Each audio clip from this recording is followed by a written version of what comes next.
నువ్వు యుద్ధానికి దారి చూపొద్దు. యుద్ధానికి మొదటి కారణం ఎప్పుడూ మనం కాకూడదు. కానీ యుద్ధమే వస్తే మొదటి బాణం మనమే వెయ్యాలి. సద్గురు శివానందమూర్తి గారు భగవద్గీత మీద వ్యాఖ్యానం చేస్తూ ఈ మాట చెప్పారు. నాకు చాలా పట్టేసింది. ఓ భారతీయ, భగవద్గీత యుద్ధాన్ని నువ్వు చెయ్యని చెప్పడంలో ఉద్దేశం ఇది. భారత యుద్ధంలో మొదటి బాణం ఎవరు వేశారో తెలుసా? ఎవరి మీద వేశారో? మనం ఏదో రకరకాలుగా మాట్లాడతాం. లేదు, మొదటి బాణం భీముడు దుర్యోధనుడి మీద వేశాడు. మీరు చదువుకోండి వ్యాస భారతం. సరిగ్గా అంతే, వేయవలసింది వాడి మీదే, ఇంక మిగిలినంత ఎందుకు? మొదటి రోజు మొదటి బాణం భీముడు దుర్యోధనుడి మీద వేశాడు. వ్యాస భారతం చదివి చెప్తున్నాను. భీష్ముడు సేనాధిపతి, భీష్ముడు ముట్టుకోలేదు. ఇంకా అర్జునుడు ఇంకా భగవద్గీత మీద తాత్పర్యాలు ఆలోచిస్తున్నాడు. భీముడు అవన్నీ ఆలోచించిన పదవా ఏంటి గొడవ అన్నాడు. అసలు వాడు ముందు వాడు ఎక్కడున్నాడు, వాడి సంగతి చూడు. ఇవన్నీ ఎందుకు? దీన్నే సర్జికల్ స్ట్రైక్ అంటారు లెక్క. సర్జికల్ స్ట్రైక్ అంటే ఇదే. నేరుగా దుర్యోధనుడి మీద వేసి మళ్ళీ ఎవడో వాడు వీడు రథాలు, ఏనుగులు, కాల్బలాలు ఎందుకు వచ్చింది? వీళ్ళు ఉంటే ఎంత పోతే ఎంత. అంచేత భీముడు తన సారథి అయిన విశోకుణ్ణి ముందు రథం వాడి దగ్గరికి పోని అన్నాడు. పోనిచ్చాడు, ముందు బాణం వేశాడు. ఇది భారతీయ యుద్ధ నీతి. భీముడు యుద్ధానికి కారణం కాదు, పాండవులు కారణం కాదు, తెలుసు అందరికీ ఆ విషయం. కౌరవులు కారణం, అందులో దుర్యోధనుడే కారణం. ఇంక మిగిలిన వాళ్ళందరినీ చెప్పక్కర్ల. వాడు పక్కన సలహాదారులు. సలహాదారులు ఎప్పుడు ఎలా ఉంటారో, రాజుకు ముందు మంచి సలహాలే ఇస్తారు. వాడు వినకపోతే వాడికి ఏ సలహా నచ్చితే అది ఇస్తారు. ఎందుకంటే వీడి పీఠం వీడికి ఉండాలి కదా. మనకి తెలియక అజ్ఞానంతో పక్కన సలహా ఎవరిస్తే ఇది పనికిమాలిన మాట. వినవాడికి ఎవడు సలహా ఇచ్చినా ఒకటే, వినేవాడికి సలహాలు అవసరం లేదు. అదేం ఉపయోగమే లేదు. సలహాదారులు అనుకోవలసిన పనే లేదు. వాళ్ళంతా ఆ మాట అనేవాళ్ళు అజ్ఞానం నిజానికి. సలహాదారుల వల్ల చెడిపోయిన వాడు ఒక్కళ్ళు లేడు ప్రపంచ చరిత్రలో. వాడంతటా వాడే చెడిపోయాడు, వాడే సలహాదారులను జరగొడతాడు, అనుమానం లేదు. వారి సలహా, వీరి శకును చాలా మంచి సలహాలు ఇచ్చాడు, చాలామందికి తెలియదు. జూదం ఆడింది అదో, జూదం ఆడడానికి శకును కారణం కాదు. వాడు రాజ్యం వాళ్ళకి ఇచ్చేమని చెప్పాడు, శకును ఇచ్చాడు. మీరు అరణ్య పర్వానికి ముందు చూసుకోండి, సభాపర్వానికి ముందు, జూదం ఆడడానికి ముందు ఎందుకయ్యా గొడవ ఇచ్చేమన్నాడు. వీడు ఇవ్వలేదు. మావా నాకు ఆ మాట నచ్చలేదు అన్నాడు. ఏం చేస్తాడు ఎవడైనా? వాడి పీఠం వాడు కాపాడుకోవాలి కూడా వీడికి నచ్చే సలహా ఇస్తాడు. అంటే దుర్యోధనుడే మూల కారణం. ఇంకా 10 కారణాలు చెప్పాల్సిన పనే లేదు అక్కడ. వారిని అనుకోవడం, వీరిని అనుకోవడం, బయలుదేరిన ముహూర్తం, వచ్చిన శకునం, ఇవన్నీ మన పిచ్చి మాటలు. ఇవన్నీ మనం కారణమును ఒప్పుకోవడం ఇష్టం లేక ఇవన్నీ కల్పిస్తూ ఉంటాం మనం. అంచేత ముక్కుసూటిగా చెప్పాలంటే ఎప్పుడు భారతీయ యుద్ధనీతి ఎలా ఉంటుందో, యుద్ధానికి మరణం కారణం కావద్దు. శివానందమూర్తి గారు చెబుతూ దానికి చక్కని వ్యాఖ్యానం చేశాడు. ఎందుకు కావద్దు? మనం కారణం కావద్దు, అవ్వం, ఇప్పుడు అవ్వం. కానీ యుద్ధమే వస్తే మొదటి బాణం మనమే వేయాలి. ఎందుకని? మనం అవతల వాడికి బాణం వేసే అవకాశం ఇస్తే మనం ఇంక వేయలేము, పోతామేమో. ఆ బాణానికి పోతే అంచేత అవకాశం ఇయ్యద్దు. అంచేది యుద్ధం చేయడం తప్పు కాదు, నువ్వు మొదలు పెట్టడం తప్పు. 75 ఏళ్ల స్వతంత్ర భారతదేశ చరిత్రలో ఏ పార్టీ అయినా అధికారంలోనే ఉండనండి, ఏ రాష్ట్రపతినైనా, ఏ ప్రధానమంత్రినైనా మనం మెచ్చుకోవలసిందే. మనంతటా మనం ఏ దేశం మీద దాడి చేయలేదు ఇంతవరకు కూడా. ఇంతవరకు, ఈ క్షణం వరకు. చైనా యుద్ధం వచ్చినా, పాకిస్తాన్ యుద్ధం వచ్చినా, కార్గిల్ వచ్చినా, ఎవరిది వచ్చినా, ఇప్పుడు రాబోతున్నదైనా వారి వల్లే వస్తున్నాయి. మనం ఎదుర్కొంటాం. ఎదుర్కోకుండా ఎలా ఉంటామండి? ఇది యుద్ధనీతి. ఈ ప్రపంచం ఇప్పుడు ఎలా ఉందంటే, ఊరుకున్నవాడిని కూడా రెచ్చగొట్టేలా ఉంది ఇది. ఆయన మాట్లాడిన మాట ఏమిటంటే, కవులకి, రచయితలకి, పండితులకి విజ్ఞప్తి చేస్తున్నాను, కరుణామయమైన ప్రపంచాన్ని సృష్టించే ప్రయత్నం చేయండి మీ రచనల ద్వారా. మీరు ఇది మంచి వాతావరణం కాదు అనండి. ఆ కరుణామయమైన సాహిత్యాన్ని మనకు అందించిన వాడల్లో యావత్ ప్రపంచంలో ఉన్న అన్ని భాషల్లోనూ శంకరాచార్యను మించిన వారు లేరు. కరుణాసాగర సంగమంబు శంకర సాహిత్యం చదివి ఆ అనుభూతితో శంకరాచార్య జీవితం, రచనల మీద 32 పద్యాలు రాశాను. 32 అని అనుకుని రాయలేదు. ఇక రాయడం అయిపోయాక ఎన్ని వచ్చాయని లెక్క పెడితే 32 వచ్చాయి. ఆయన బతికింది 32 సంవత్సరాలు. అది ఆయన సంకల్పం అంతే.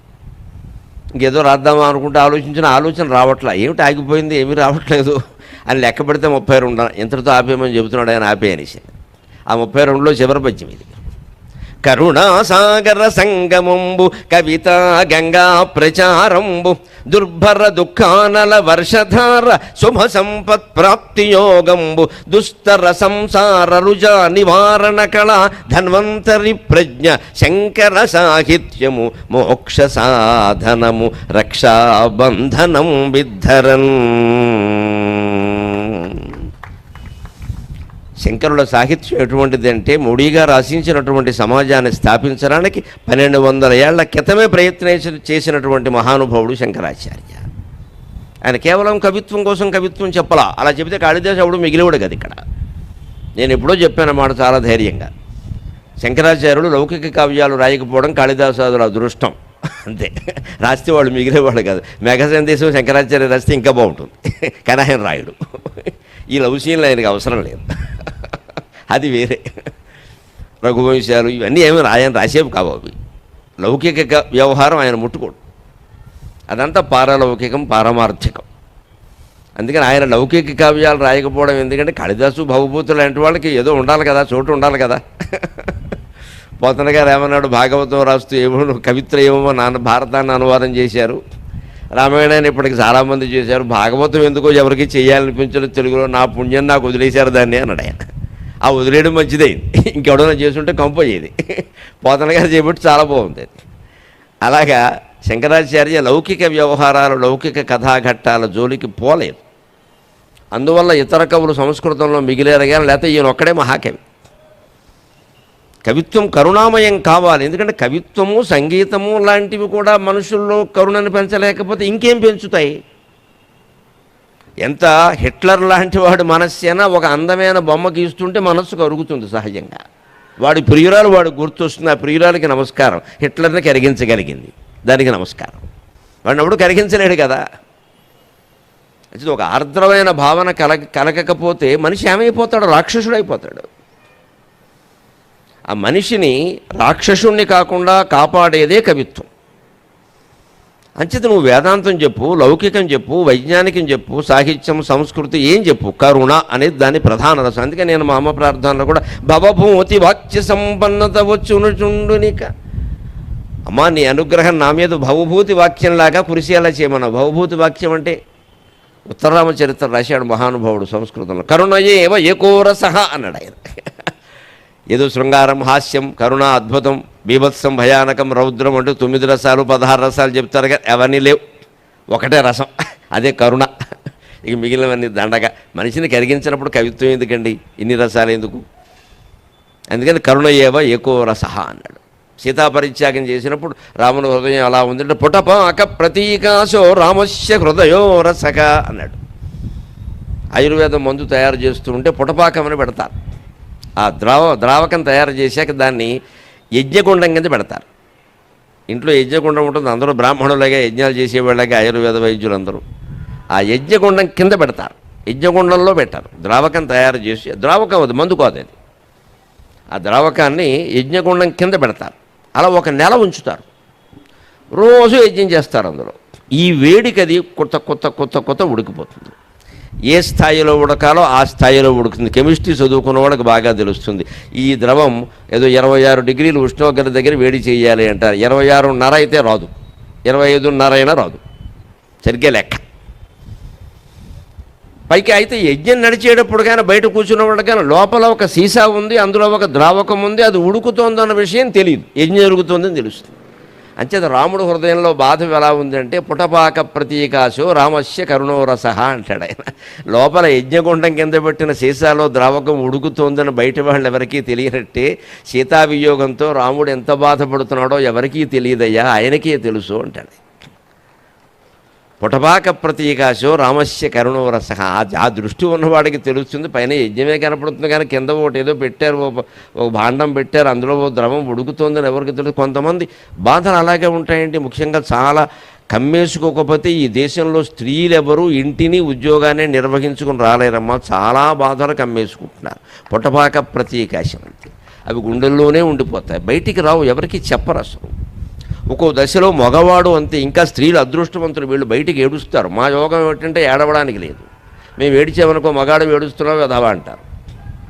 మాకు ఏడిచే హక్కు లేదు. అందుకే ఆడాళ్ళు ఎవరికి గుండెపోటు రాదు, మొగాడికే వస్తుంది. ఎందుకంటే వీడు ఏడవలేడు, లోపల ఉంచుకోలేడు. ఆడాళ్ళకి గొడవ లేదు, ఏడుస్తారు. ఎవరు దొరకకపోతే పని మనిషి రాగానే దాని దగ్గర గొడవ పెడతారు. అది కూడా ఉంటుంది, మా ఆయన ఇంతేనమ్మా అంటుంది. అయిపోయింది. రామాయణం భారతం రెండు కలిసాయి. కాసేపు కాలక్షేపం, ఆ దుఃఖం తగ్గిపోయింది. ఈ మొగాడు ఎవరితో చెబుతాడు? ఎవరితోన్నా చెబితే రౌతు గుర్రం రౌతులు పెట్టి గుర్రం అని ఎదవసాము చెప్తాడు వీడు మనకి. ఇక్కడ నువ్వు ఇలా ఉండాలి, నువ్వు ఇలా ఉండాలని భర్తకు నీతులు చెప్తాడు. ఇక్కడ ఎన్ని నీతులు చెప్తే ఎవరు అదుపులో పెడతారండి? బుద్ధి బాగుండాలి కానీ వాడికేం తెలుసు. అందుకే ఎవరికి చెప్పకూడదు, చెప్పిన ఉపయోగం నీ తప్పే అంటాడు. వీడి తప్పు చేసినా వీడి తప్పే, భార్య తప్పు చేసినా వీడి తప్పే, మొత్తం మీద వీడు తప్పు, వీడు పుట్టుకే తప్పు. ఎవరి తప్పులకు ఎవరు బాధ్యత వహిస్తారండి? అందుకని మొగాడికి పాపం చెప్పుకునే అవకాశం లేక చెప్పుకోలేడు, అలాగనే హృదయంలో తట్టుకోలేడు, గుండెపోటు వస్తుంది. ఇలాగ లోపల దాన్ని భరించడం ఉంది, కుమిలిపోతూ కూడా బయటికి చెప్పుకోకుండా అదే పుటపాకం అంటే లెక్క ఆయుర్వేదం. అలాంటి దుఃఖాన్ని అనుభవించే వాళ్ళకి శంకర సాహిత్యం ఒక ఓదార్పుగా పనిచేస్తుంది. కంగారు పడక, ఇది మాయ, ఇది మాయ, నువ్వు ఎందుకంత కంగారు పడుతున్నావు, ఏ జీవితం ఇది, అనంతకోటి బ్రహ్మాండంలో ఎన్ని నక్షత్రాలు ఉన్నాయి, ఎన్ని గోళాలు ఉన్నాయి, ఎన్ని గ్రహాలు ఉన్నాయి, అందులో ఈ భూమండలం ఎంత, అందులో భారతదేశం ఎంత, అందులో తెలంగాణ అనే రాష్ట్రం ఎంత, అందులో హైదరాబాద్ ఎంత, అందులో మనం కూర్చున్న నీ ఇల్లు ఎంత, అందులో నీ గది ఎంత, నీ గుండె ఎంత, నీ శరీరం ఎంత, నీ తలకాయ దేనికోసం ఏడుస్తున్నావు అని చెబుతుంది వేదాన్ని. ఈ మొత్తం భూమండల విశ్వంలో మనదెంత, ఈ చాలా సూక్ష్మంగా ఆలోచించడం అంటారు. అంత తేలిగ్గా శంకరాచార్య ఎక్కడికెక్కడ విడగొట్టి పారేస్తాడు. బ్రహ్మ సత్యం జగన్ మిథ్య, దేనికయ్యా అంత బాధపడుతున్నావు? ఇది మాయా అని తెలియదా? దిగేటప్పుడే తెలియదా మాయా అని? దిగేటప్పుడే మాయా అని తెలిస్తే మాయతో ఎలా వ్యవహరించాలో నేర్చుకుని వ్యవహరిస్తాం. చెరువులు దిగేటప్పుడు ఈత రాని వాడు ఏం చేస్తాడో వాడికి కావలసిన జాగ్రత్తలేమో వాడు తీసుకుంటాడు, తీసుకోకపోతే మునుగుతాడు. అంచేది జీవితంలో ప్రవేశించినప్పుడు, పోనీ పెళ్ళి సంసారంలో ప్రవేశించిన దానికి కావలసిన జాగ్రత్తలు తీసుకోవాలి. తీసుకుంటే ఆ దుఃఖం ఉండదు. ఘటనలు ఎప్పుడూ జరుగుతూనే ఉంటాయి. ఎవరి జీవితంలోనైనా అత్యంత విషాద ఘట్టాలు ఉంటాయి, అత్యంత సంతోషకరమైన ఘట్టాలు ఉంటాయి. ఎప్పుడు వారి జీవితంలో ఉన్న ఘట్టాలను బట్టి వారి వ్యక్తిత్వాన్ని అంచనా వేయకూడదు, చాలా తప్పుడు పనేది. ఆ ఘట్టాలలో వాళ్ళు ఎలా తట్టుకున్నారన్న దాన్ని బట్టి అంచనా వేయాలి ఎవరి వ్యక్తిత్వాన్ని. ఇది జరిగింది కాబట్టి ఆవిడ తప్పుడు మనిషి, ఈయన తప్పుడు మనిషి అన్నదో, జరిగినప్పుడు వారి స్పందన ఏంటి, వారు ఎలా తట్టుకున్నారు దాన్ని బట్టి అతని వ్యక్తిత్వం. కానీ జరిగింది కాబట్టి వాడు పనికిమాలిన వాడు అంటే అలాగే ఎవడు జరుగుతుంది. రాముడి జీవితంలో కూడా జరిగాయి, కృష్ణుడి జీవితంలో కూడా జరిగాయి. వాళ్ళు పనికిమాలిన వాళ్ళు అవుతారా? ఏవో జరుగుతూనే ఉంటాయి మంచి చెడ్డలు. కాలం ఒక్కోసారి పర్యాయ యోగాద్విహితం విధాత్ర అంటాడు వ్యాస భగవానుడు భారతంలో శాంతి పర్వంలో చెబుతాడు. పర్యాయ యోగాద్విహితం విధాత్ర. ఏవో ప్రయత్నాలు అంటావు, అదంటావు, ఇదంటావు, అవన్నీ అనవసరమయ్యా. కాలం ప్రతివాడికి కాసేపు ఇది కాసేపు అది ఇస్తూనే ఉంటుంది. ఇది పెద్ద నాటకం అని తెలుసుకో అంతేనంటే. నువ్వు ఎంత మంచివాడువైనా నీకు దుఃఖం తప్పదు, నువ్వు ఎంత దుర్మార్గుడువైనా నీకు కొన్ని సుఖాలు కూడా ఉంటాయి. పరమ మూర్ఖుడికి కూడా కొన్ని పనులు అవుతాయి. బహుశా వాడు మూర్ఖత్వం వల్లనే అయ్యేమో మనకు తెలియదు. అలాగని మనం మూర్ఖులం అవుతామా? వాడికి ఆ పని ఎందుకు అయిందో తెలియదు, వాడికి అదృష్టం కలిసి వస్తుంది విచిత్రంగా. ఈ అదృష్టం అంటే ఏమిటి మనకి తెలియక దాన్ని అదృష్టం అన్నాం, తెలిస్తే దృష్టం అనేవాళ్ళం. అంచేతను అన్నిటికంటే మించింది ఏమిటి అంటే భవభూతి చెప్పినట్టే శంకరాచార్య సాహిత్య పరమార్థంగా ఉన్నదే కరుణరసమే ప్రధానం. అంతిమంగా ఆయన బోధించేది కరుణని. ఎక్కడ శంకరాచార్య సాహిత్యంలో యుద్ధం చేయమనే మాట ఎక్కడా ఉండదు, పగ తీర్చుకోమనే మాట అసలే ఉండదు. భగవద్గీత వేరు, ఈ సాహిత్యం వేరు. కరుణాసాగర సంగమంబు, కవితా గంగా ప్రచారంబు. ఆ చెప్పే విధానాన్ని కవితామయంగా కళాత్మకంగా చెప్పకపోతే కవులెందుకు? చరిత్రకారులు ఉన్నారు కదా, వార్తాపత్రికలు రాసే విలేకరులు ఉన్నారు కదా, విలేకరు వార్త రాసిన దానికేను పద్యం రాసిన దానికి తేడా ఉండద్దా? ఒక విషయాన్ని మనం సినిమాగా తీస్తున్నాం, నాటకంగా ప్రదర్శిస్తున్నాం, ఒక పద్యంగా రాస్తున్నాం, అందులో కవిత్వం ఉండాలి. ఆ కవిత్వం కూడా పరమ పవిత్రమై ఉండాలి. ఆకర్షణ కోసం అశ్లీల పదాలు ప్రయోగించద్దు. కవితా గంగా ప్రచారము. శంకరాచార్య సాహిత్యంలో ప్రతి పదం గంగా ప్రవాహంలా ఉంటుంది, గంగా నదిలా ఉంటుంది. అది పాపాలు గడిగేస్తుంది, మామూలుగా కావలసినటువంటి సౌఖ్యాన్ని ఇస్తుంది, శుభ్రతని ఇస్తుంది. దుర్భర దుఃఖానల వర్షధార. దుర్భరమైన దుఃఖంలో ఉండిపోయి అగ్నితాపంతో బాధపడుతున్న వాడికి తాపత్రయాగ్ని సంతప్త సమాహ్లాదన చంద్రిక అని లలితా సహస్రంలో చెప్పినట్టే ఈ తాపత్రయమే అగ్నితో సంతృప్తమైపోతున్న వాడికి వెన్నెలలా కురుస్తుంది శంకర సాహిత్యం. ఉంది కదా, ఇది చదువుకో, తెలుసుకో, ఏముంది ఇది, చదవకుండా అలా ఉన్నావు. చదువునవాడు అర్జునుడగు, చదివిన సదసద్వివేక చతురత గలుగు. ఈ మాట అన్నవాడు రాక్షసుడు, హిరణ్యకశ్యపుడు, ప్రహ్లాదుడు అనలేదు. చదివిన సదసద్వివేక చతురత కలుగును. చదవయా, ఏది సత్తు ఏది అసత్తు తెలిసాక ఎందుకు బాధపడతావు? అసత్ విషయాల గురించి బాధపడతామేమిటి? సత్పదార్థమైన బ్రహ్మను పట్టుకోవడం మానేసి అది పట్టుకుంటే ఇవన్నీ రాలిపోతాయి కిందికి. ఎందుకు వచ్చిన దుఃఖాలు ఇవి? ఇప్పుడు అలా ఏం మాట్లాడకుండా కూర్చో, అన్నీ జరుగుతాయి అనే ధైర్యాన్ని మనకిస్తుంది ఇది. దుర్భర దుఃఖానల వర్షధార శుభ సంపత్ ప్రాప్తి యోగంబు. అనేక రకాల శుభ సంపదలని మనకు కలిగిస్తుంది. సంపద శుభమే ఇస్తుందని చెప్పలేము, అశుభాన్ని కూడా కలిగించే సంపదలు ఉంటాయి. సంపద తనంత తాను శుభం ఇయ్యదు. సంపదను నువ్వు వినియోగించుకునే విధానాన్ని బట్టి శుభమా అశుభమా జరుగుతుంది. మన దగ్గర ఉన్న డబ్బులతో మనం ఏదైనా ధార్మిక కార్యక్రమాలకి వినియోగం చేసినా, పోనీ మన సంతోషం కోసం మనం ఏదో ఖర్చు పెట్టుకున్నా మనకు కాస్త ఆనందం కలుగుతుంది. ఆ డబ్బులతోనే బెట్టింగ్ జోదం ఆడితే ఏమవుతుందో తెలుసు. ఇదే శుభ సంపద అశుభ సంపద అంటే. సంపద ఉన్నంత మాత్రాన సుఖాలు వస్తాయి అనుకోవడం పొరపాటు. అందుకని అమ్మవారిని ఎప్పుడు సంపద ఇమ్మని అడగకూడదు. ఆవిడ చాలా తెలివైంది. అడిగావు కదా వెధవ తీసుకొని ఒక 100 కోట్లు ఇస్తుంది. చచ్చూరుకుంటాడు వీడు రోగం వచ్చి. వీడు ఆసుపత్రిలో బారేస్తారు, ఆ రోగానికి 100 కోట్లు సరిపోతాయి. అమెరికా నుంచి తెప్పించాలన్న మెషిన్ అది 20 కోట్లు అంటాడు. అయిపోయింది, 20% అయిపోయింది నువ్వు సంపాదించింది అంటావు. అంటే సంపదలు ఇమ్మని అడగడం అంత అమాయకత్వం ఇంకోటి లేదు. నిశ్చింతైన జీవితాన్ని ఇమ్మంటే దానికి అవసరమైన సంపద ఏదో ఆవిడే ఇస్తుంది. నిశ్చింతైన జీవితమే కోరాలి మనం, అంతేగాని సంపద కోరడం ఏమిటి? అజ్ఞానం. అంతే శుభ సంపత్ ప్రాప్తి యోగం. సంపద శుభాన్ని కలిగించాలంటే జ్ఞానం ఉండాలి మన దగ్గర. ఆ జ్ఞానాన్ని శంకరాచార్య పంచి పెడతారు. దుర్భరసం దుఃఖానల వర్షధార శుభ సంపత్ ప్రాప్తి యోగంబు దుస్తర సంసార రుజా నివారణ కళ ధన్వంతరి ప్రజ్ఞ. దుస్తరమైనటువంటి సంసారం అనగానే కుటుంబ జీవితం అనుకోవద్దు, పొరపాటు. మనం ఈ భూమి మీద పడినప్పుడే సంసారం మొదలైంది. మళ్ళీ వల్లకాట్లోకి వెళ్ళినప్పుడే ఇది వదులుతుంది. అది కూడా ఈ జన్మకు వదులుతుంది. మళ్ళీ వచ్చే జన్మకి రెడీ. అది సెకండ్ షో. సినిమా నయం. సెకండ్ షో అయితే ఫస్ట్ షోలో ఏముందో సెకండ్ షోలో అదే ఉంటుంది. మన షోలో అది ఉండదు. ఇక్కడ వేరుంటుంది, అక్కడ వేరుంటుంది. జీవుడు ఒక్కడే, కానీ మొత్తం పాత్రలు మారిపోతాయి, ఘట్టాలు మారిపోతాయి. సినిమా అయినా సెకండ్ షోలో కూడా అదే వేస్తాడు. ఫస్ట్ షోలో ఒకటి, సెకండ్ షోలో ఒకటి వేయడు వాడు. మన జీవితం అలా కాదు. రెండో షో వచ్చేసరికి మొత్తం మారతాయి. అనుభవించేది వీడే, పైగా వీడు అనుభవిస్తున్నాడన్న విషయం వీడికి తెలియదు. ఇదో పెద్ద కర్మ. పూర్వమే అనుభవించారని తెలిస్తే అది వేరుగా ఉంటుంది. ఆ పూర్వజన్మ జ్ఞానం కనుక ఉంటే అది వేరుగా ఉంటుంది. పోనీ పూర్వజన్మజానం మనకి రాకపోవడానికి కారణం ఎవరు? కన్న తల్లి. ఎవరు కాదు, ఈ మోసం చేసింది ఆవిడే. బుర్రకు ఆమోదం రాసింది. ఇక్కడ ఉంటుంది పూర్వజన్మ జ్ఞానం, ఇక్కడ ఉంటుంది. పసిపిల్లల్ని మీరు ఎప్పుడైనా పుట్టిన పిల్లల్ని వెంటనే గమనించండి. మాడు అంటారు. బ్రహ్మరంధ్రం అది. తెలుగులో మాడు అన్నారు, బ్రహ్మరంధ్రం అది. అక్కడి నుంచే పూర్వజన్మ జ్ఞానం వస్తూ ఉంటుంది.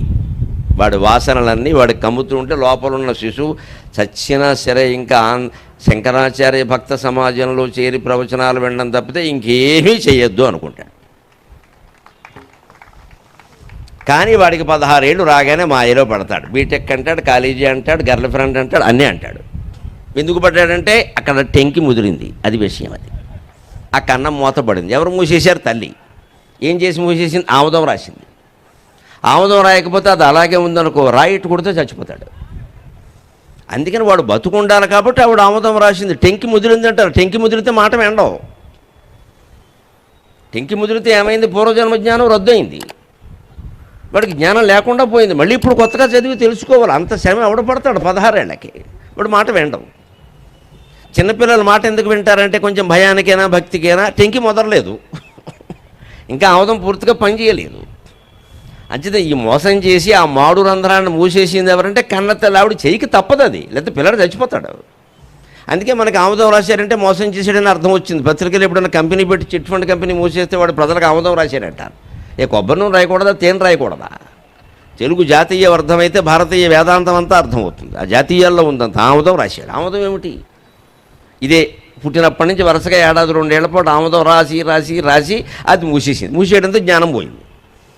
మళ్ళీ ఇప్పుడు కింద నుంచి ఏదో స్లాబ్ వేసి కింద నుంచి పగలగొట్టాడు. మనం పగలగొట్టుకుంటూ వెళ్ళాలి. ఇప్పుడు దానికి సాధన ఇక్కడి నుంచి మొదలు పెట్టాలి. తటిల్లతా సమృద్ధ షట్చక్రోపర సంస్థిత మహాశక్తి కుండలని అని మనం చేసుకుంటూ వెళ్ళాలి. ఇక్కడి నుంచి చేసుకుంటూ పెడితే నెమ్మదిగా కులాంగన కులాంతస్థ కౌళిని కులయోగిని అకులా సమయాంతస్థ సమయాచార తత్పర మూలాధారైకనలయ బ్రహ్మగ్రంథి విభేదిని మణిపూరాంతరుత విష్ణు గ్రంథి విభేదిని ఆజ్ఞాచక్రాంతరాళస్థ రుద్రగ్రంథి విభేదిని సహస్రారాంబుజారూఢ సుధాసారాభివర్షిణి.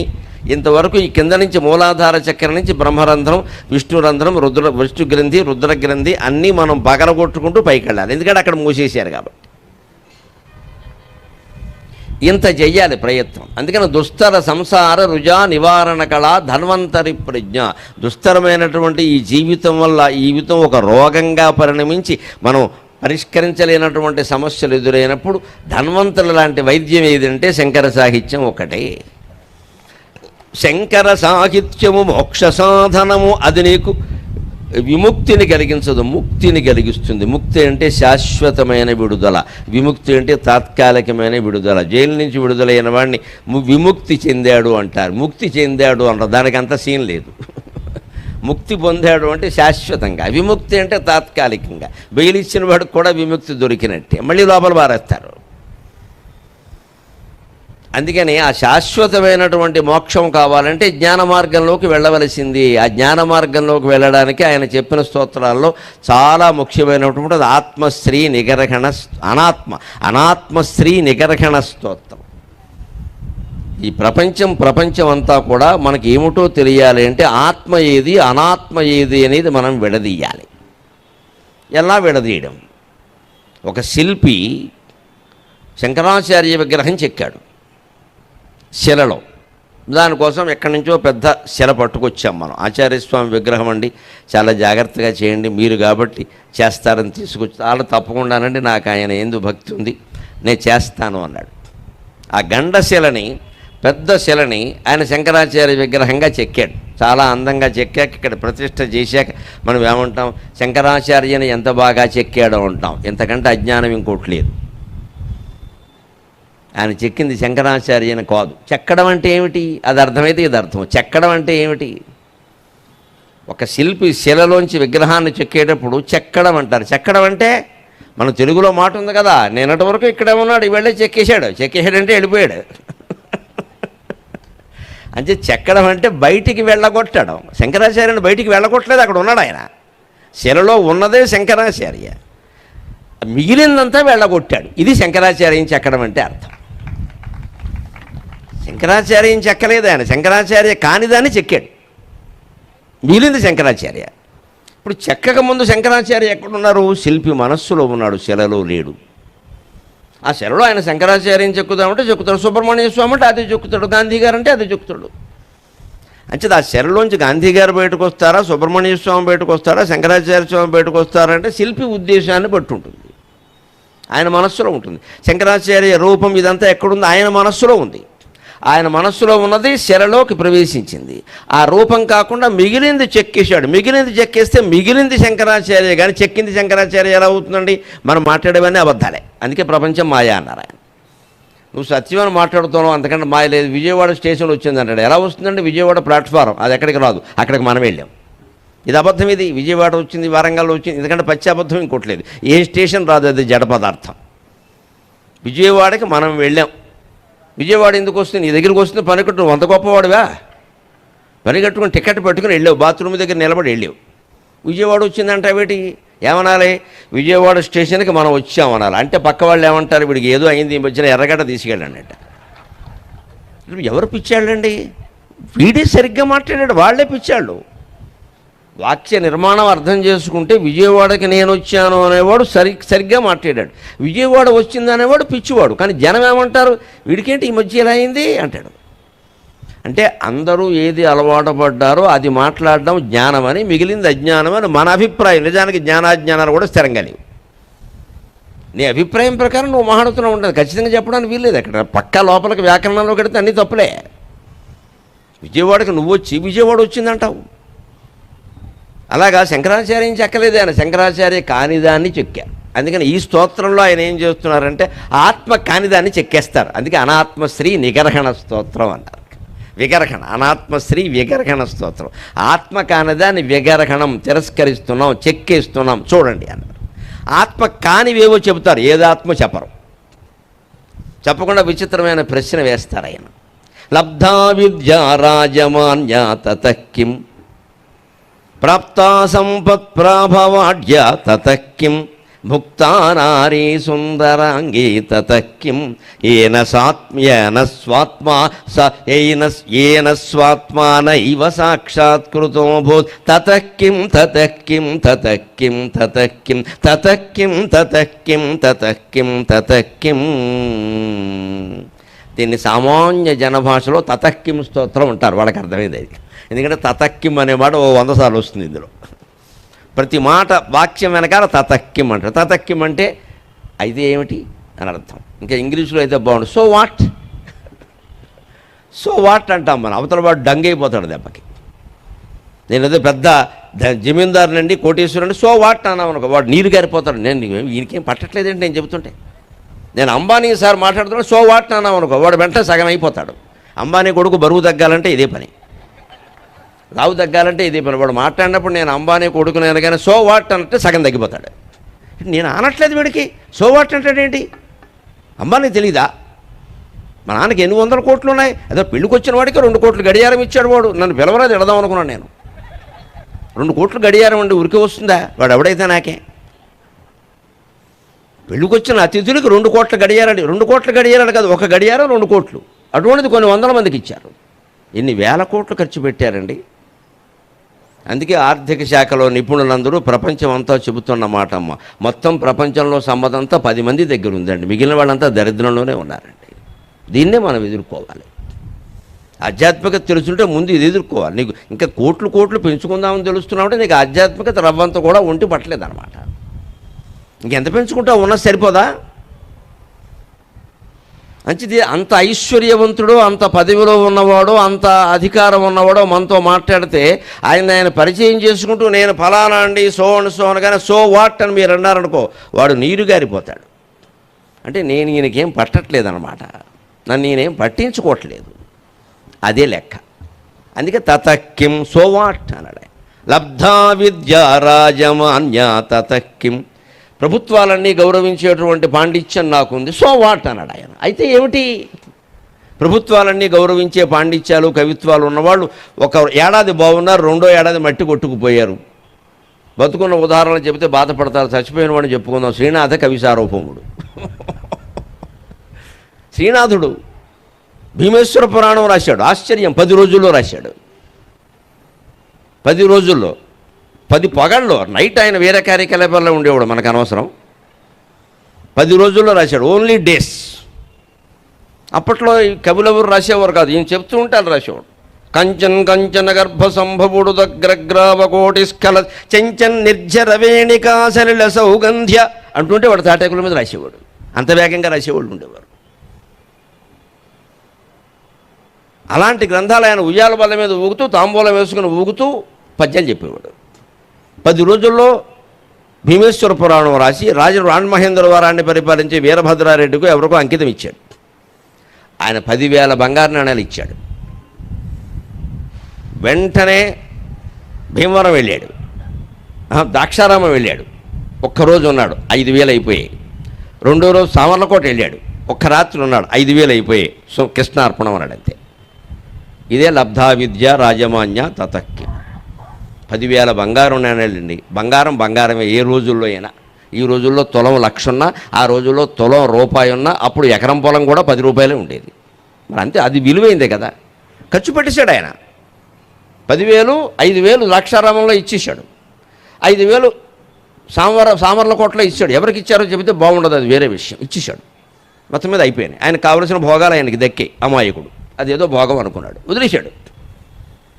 ఇలా మొత్తం రాసిన కావ్యాల మీద వచ్చిన డబ్బంతా అయిపోయింది. చివరికి వృద్ధాప్యం వచ్చేసరికి దేశాన్ని పాలించిన రాజుల స్వభావం మారింది. తండ్రి స్వభావం కొడుకు ఉండాలనే లేదు. రెడ్డి రాజులు పోయారు, ఒడ్డి రాజులు వచ్చారు, వడ్డించే రాజులు వచ్చారు. వాళ్ళ కవిత్వం ఎక్కదు. ఏంటంటే కవిత్వం గడిదిగుడ్డి బ్రాహ్మణులు బాగుపడడం కోసం పెట్టుకున్నారు. ఇదంతా వాడి ఫిలాసఫీ వాడిది. తీసేయి, కవిత్వం వద్దేమొద్దు. కవిత్వం సంగీతం ఇవన్నీ కుదరు, అనవసరంగా దోచుకుంటున్నారు వీళ్ళంతా వచ్చి పాండిత్యం పేరు. దీనివల్ల ఏమో ఉపయోగం. కానీ కవిత్వం వల్లనే, సంగీతం వల్లనే ప్రపంచంలో సమాజంలో కరుణ పెరుగుతుందని, యుద్ధాలు తగ్గుతాయని, వాత్సల్యపూరిత వాతావరణం పెరుగుతుందని గ్రహించాలంటే ఆ మహారాజు కూడా కవి ఉండాలి, లేకపోతే సాధ్యం కాదు. ఒక కృష్ణదేవరాయలకి తెలుసు ఆ విషయం. ఆయన కవి, కవిత్వం విలువ ఆయనకి తెలుసు. పగలు యుద్ధం చేశాడు మహానుభావుడు ఉమ్మత్తూరు కోట మీద, రాత్రి గోదాదేవి విరహాన్ని వర్ణించాడు. అటువంటి మహాకవి మహారాజు కూడా మరొకడు లేడండి. పగలు యుద్ధం చేశాడు ఉమ్మత్తూరు కోట మీద. శ్రీకాకుళం విజయవాడ దగ్గర ఉంది ఇప్పటికీ ప్రత్యక్ష సాక్ష్యం. ఆంధ్ర మహావిష్ణువు ఆలయం. ఆ ఆలయంలో నేల మీద పడుకున్నాడు మహారాజు. మీరు బయట కాపలా కాసుకొని నేను నేల మీద పడుకుంటాను, దేవుడి దగ్గర మంచం ఏంటన్నాడు. ఆయన కళ్ళలో కనిపించి గోదాదేవి కథ రాయవయ్యా అన్నాడు. పైగా మనం అదృష్టవంతులు. ఆంధ్ర మహావిష్ణువు ఏ భాషలో రాయమన్నాడంటే, దేశ భాషలందు తెలుగు లెస్స దేశంబు తెలుగు ఏను తెలుగు వల్లభుండ తెలుగదేలయన్న దేశంబు తెలుగు ఏను తెలుగు వల్లభుండ ఎల్ల నృపులు గొర్వ ఎరుగవే బాసాడి ఎల్ల నృపులు గొర్వ ఎరుగవే బాసాడి దేశ భాషలందు తెలుగు లెస్స తెలుగు కండ అన్నాడు. కండ అంటే చక్కెర. తెలుగు తీయని భాషయా, తెలుగులో రాయవయ్యా. మనం పొరపాటు పడతాం. దేశ భాషలందు తెలుగు లెస్సను చెప్పినవాడు శ్రీకృష్ణదేవరాయలు కాదు, భగవంతుడు ఆంధ్ర మహావిష్ణువు స్వయంగా చెప్పాడు. విష్ణువుకు నచ్చిన భాష తెలుగు భాష.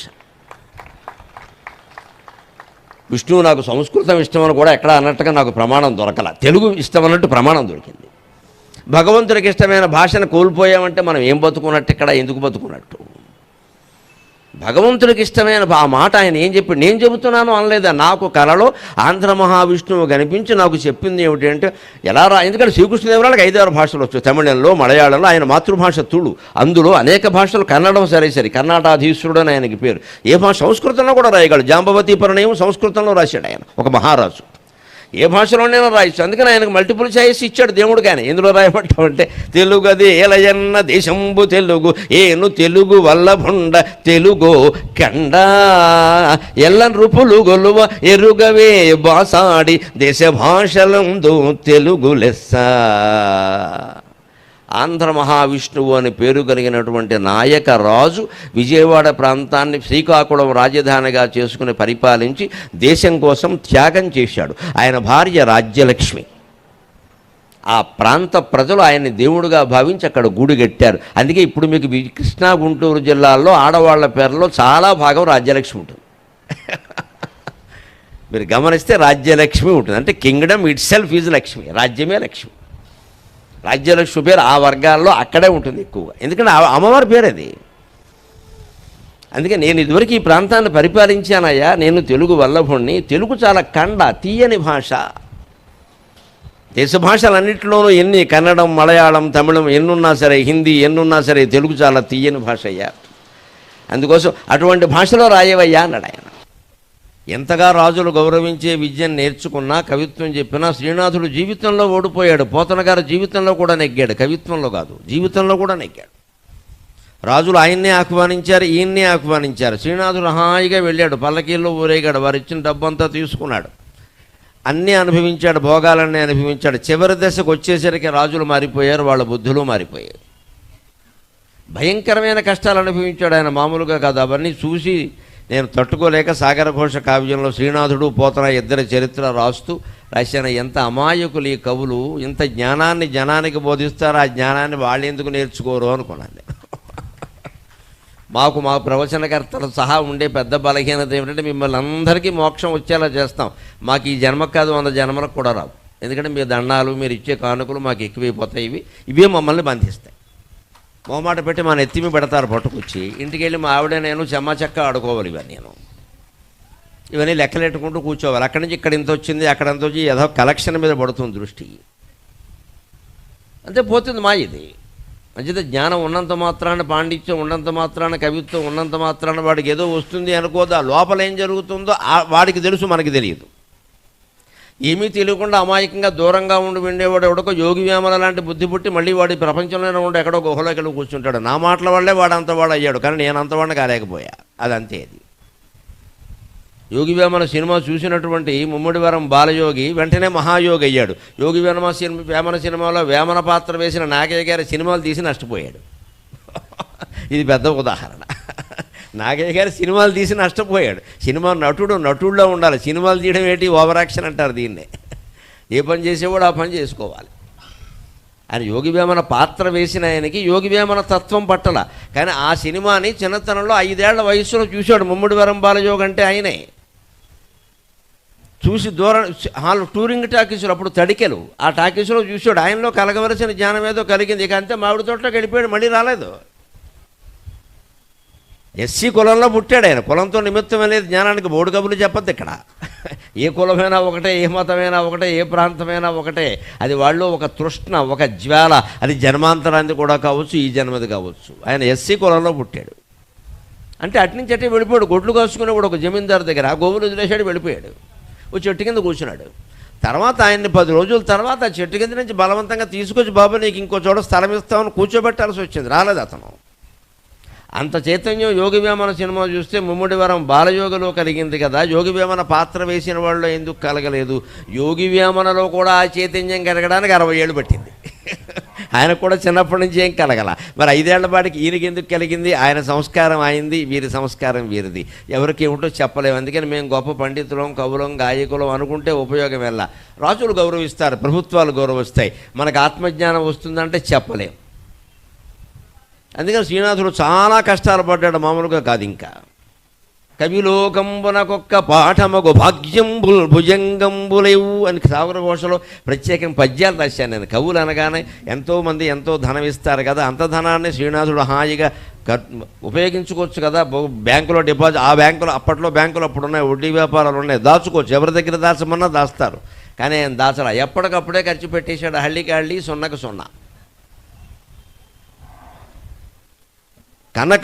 కనకాభిషేకముల భోగం బంధుదూగాడుచో. కవులు ఎప్పుడు కనకాభిషేకాల భోగాల్లో దూగాడుతారు, కంకణాలు వేసుకుంటారు, గండపెండేరాలు ధరిస్తారు. ఈ ధరించినప్పుడే అజ్ఞానం వస్తుంది. రాకుండా ఉండాలంటే రోజు వేసుకున్నప్పుడల్లా ఇది పలానా వాడు పెట్టాడు, ఇది పలానా వాడు పెట్టాడని చెప్పుకోవాలి. లేకపోతే మా సొంతం అనిపిస్తుంది. అక్కడ గర్వం వస్తుంది, వాళ్ళు పెట్టారు. ఎందుకోసం వేసుకుంటున్నామంటే వారు సంతోషించడానికి. వాడు వేసుకోమని పెట్టారు కానీ బ్యాంకులో లాకర్లో పెట్టమని పెట్టలా. దీన్ని కరిగించి కోడళ్ళకి నగలు చేయించమని పెట్టలేదు, మన వేసుకోమని పెట్టారు. వాళ్ళ ఉద్దేశం అందుకే మనమే వేసుకోవాలి. కానీ వేసుకున్నప్పుడు ఎప్పుడు కూడా ఉండవలసిన భావం ఒకటే, నా మామ ఇది నాది కాదు, ఇది నాది కాదు, ఫలానా ఆయన వేసాడు అయింది. ఆయన సంతోషం కోసం వేసుకుంటున్నా, ఉంటే ఉంటుంది, పోతే పోతుంది. అంతే. ఉంటే మనది, లేకపోతే ఇంకోటిది. ఈ భావన ఉంటే ఎన్ని కంకణాలైనా వేసుకోవచ్చు, ఎన్ని ఆభరణాలైనా పట్టుకోవచ్చు. ఇది నాది కాదు అనే భావన ఉండాలి అక్కడ. ఆ భావన ఉండాలంటే ఆత్మజ్ఞానం కలగాలి. ఆత్మజ్ఞానం కలగాలంటే అనాత్మని తిరస్కరించాలి. ఏది కాదో దాన్ని తిరస్కరిస్తే ఏది అవునో అది అర్థమవుతుంది. దీన్ని నేతివాదం అంటారు వేదాంతంలో. వేదంలో దీన్ని నా ఇతి ఇది కాదు, ఇది కాదు, ఇది కాదు, నేతివాదం అంటారు. నా ఇతి. ఆ నేతి అనడం ద్వారా తిరస్కరించుకుంటూ పెడితే అసలైన పదార్థం దొరుకుతుంది. అందుకే ఇందాక చెప్పుకున్నాం మనం, శంకరాచార్య విగ్రహంలో కానిదాన్ని చెక్కేస్తే శంకరాచార్య మిగిలాడు. శంకరుల విగ్రహాన్ని, రూపాన్ని ఆయన మనస్సులో పెట్టుకుని శిల్పి ఇక్కడ తల రావాలంటే ఏం తీసేయాలి అని చిన్నగా తీసేసాడు. ఇక్కడ భుజాలు రావాలంటే ఏం తీసేయాలి, ఆయన ఏకదండి. ఈ దండం రావాలంటే ఏం తీసేయాలి అని పక్కనే తీసేసాడు. అంటే శంకరాచార్య ఏం చెక్కలేదు. ఆయన శంకరాచార్య కానిదాన్నంతా చెక్కేస్తే మిగిలింది శంకరాచార్య. అలాగ మనం బతుకుతున్న జీవితంలో ఉపయోగపడనివి, శాశ్వతం కానివి ఇవన్నీ తీసేయాలి, క్రమంగా తీసేయాలి. 25 ఏళ్ల వాడు తీసేయకపోతే తప్పు లేదు, 70 ఏళ్ళు వచ్చినా తీసేయకపోతే ఇంతకంటే శనగొట్టుగాడు ఇంకొకళ్ళు లేడు. ఇంకా పెంచుకుంటూ ఉంటాడు. పైగా రిటైర్ అయిన తర్వాత మళ్ళీ ఉద్యోగం చేయడం, దీన్ని అధిక మాసంలో పెద్ద తద్దినం అంటారు. చేయకూడదు, ఇంకా మానేయాలి. ఇంకా మా అబ్బాయి సెటిల్ అవ్వలేదు, అది వాడు సెటిల్ అవ్వడం వాడి కర్మ, మన కర్మ కాదు. ఇక్కడ నువ్వు సెటిల్ అవ్వలేదా బో, అంతే. చెప్పాలి, ఖచ్చితంగా చెప్పలేడు. ఎందుకంటే అది బాధ్యత నువ్వు పెంచుకున్నావు. అక్కడ ఏం లేదు బాధ్యత, నువ్వు పెంచుకున్నావు అనవసరంగా. వాడు సెటిల్ అవ్వమంటే వాడు అవుతాడు. వాడు సెటిల్ అయ్యేలాగా వీడి అకౌంట్ సెటిల్ అవుతుంది యమధర్మరాజు దగ్గర. అదే వాడు సెటిల్ చేస్తాడు. కొడుకు వస్తాడా కూడా. అంటే మన అకౌంట్ మనం సెటిల్ చేసుకోవాలంటే మనం పొందాల్సిందే. వాళ్ళు ఎవరో సెటిల్ అవ్వడం మనకేమిటండి పని? వాళ్ళ ఉద్యోగాలు, వాళ్ళ పెళ్ళిళ్ళు, వాళ్ళ కాపురాలు, వాళ్ళకి మళ్ళీ పిల్లలు పుట్టడాలు, ఇదంతా గోల. అది వాళ్ళు పడాల్సింది. మనవరాలకి పెళ్ళి ఎవరైతే అన్నవరం కొండ చుట్టూ తిరిగి ఆడాలని చూశానమ్మా, నమస్కారం. నీకు పెళ్ళి అవ్వకుండా ఉంటే ఈ గోల లేకుండా ఉండేది. నీకు పెళ్లి చేయడం అన్నవరం దేవుడు తప్పు.